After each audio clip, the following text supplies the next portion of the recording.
नमस्कार, मैं हूं शालिनी और आप देख रहे हैं चैनल के पब्लिशर एडिटर श्री कृष्णा राज अरुण की धारदार संपादन में संचालित कंट्री एंड पॉलिटिक्स। आइए बढ़ते हैं आज की बड़ी खबर की ओर। 31 मार्च से ड्रग्स के खिलाफ चलेगा 3 साल का राष्ट्रव्यापी अभियान। शाह बोले, युवाओं को बचाने का होगा हर संभव प्रयास। केंद्रीय गृह मंत्री अमित शाह ने शुक्रवार को देश से ड्रग्स के खतरे को जड़ से खत्म करने के लिए 31 मार्च से 3 साल के राष्ट्रव्यापी अभियान के तहत इसके खिलाफ कड़ी कार्रवाई की घोषणा की है।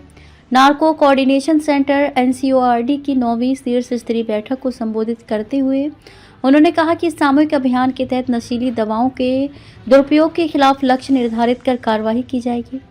केंद्रीय गृह मंत्री अमित शाह ने शुक्रवार को देश से ड्रग्स के खतरे को जड़ से खत्म करने के लिए 31 मार्च से 3 साल के राष्ट्रव्यापी अभियान के तहत इसके खिलाफ कड़ी कार्रवाई की घोषणा की।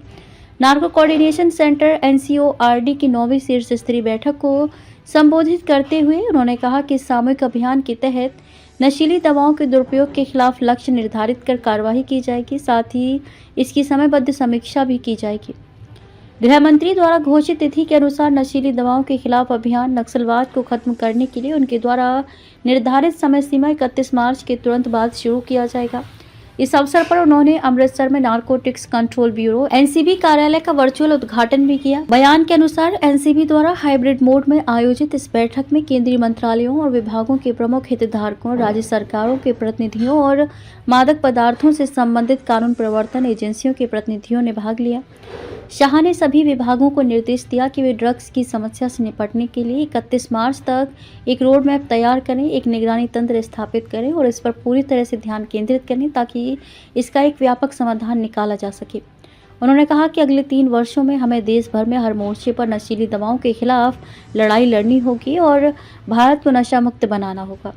साथ ही देश के युवाओं को नशीली दवाओं से बचाने के लिए हर संभव प्रयास करना होगा। निरंतर जागरूकता ही हमें सुरक्षित रख सकती है। कहा कि सरकार की नीति स्पष्ट है कि नशीले पदार्थों का निर्माण या बिक्री करने वालों के प्रति कोई सहानुभूति नहीं दिखाई जानी चाहिए। नशीली दवाओं के खिलाफ लड़ाई में केंद्र सरकार के सभी विभागों को 2029 तक का रोड मैप तैयार करना चाहिए और इसके कार्यान्वयन के लिए समयबद्ध समीक्षा तंत्र स्थापित करना चाहिए। शाह ने सभी DGP से अपने अपने राज्यों के लिए रोड मैप तैयार करने और नशीली दवाओं के विरुद्ध ठोस कदम उठाने की अपील भी की। उन्होंने कहा कि प्रधानमंत्री नरेंद्र मोदी ने 2047 तक भारत को हर क्षेत्र में विश्व में नंबर 1 बनाने का लक्ष्य रखा है। ऐसा भारत बनाने के लिए युवा पीढ़ी को नशीली दवाओं से पूर्ण सुरक्षा प्रदान करना हम सभी की जिम्मेदारी है। उन्होंने कहा कि युवाओं का स्वास्थ्य, उनकी सोचने, समझने और कार्य करने की क्षमता सभी समस्या से जुड़े हैं। प्रधानमंत्री मोदी के नेतृत्व में पिछले 11 वर्षों में नशीले पदार्थों के खिलाफ लड़ाई में उल्लेखनीय सफलता मिली है। 2019 में NCORD के पुनर्गठन के बाद हमने इस समस्या पर पूर्ण नियंत्रण पाने का मार्ग भी सुनिश्चित कर लिया है। उन्होंने कहा कि अब हमने गति पकड़ ली है और हम 3 सूत्री कार्य योजना के साथ आगे बढ़ेंगे। खबरों में अब तक के लिए बस इतना ही। फिर होगी आपसे मुलाकात, तब तक के लिए नमस्कार। देखते रहिए कंट्री एंड पॉलिटिक्स। ऐसे ही लेटेस्ट अपडेट पाने के लिए हमारे चैनल को लाइक करें। अगर आप हमें फेसबुक, ट्विटर, इंस्टा के माध्यम से देख रहे हैं तो हमारे चैनल को फॉलो, कमेंट करना न भूलें। धन्यवाद।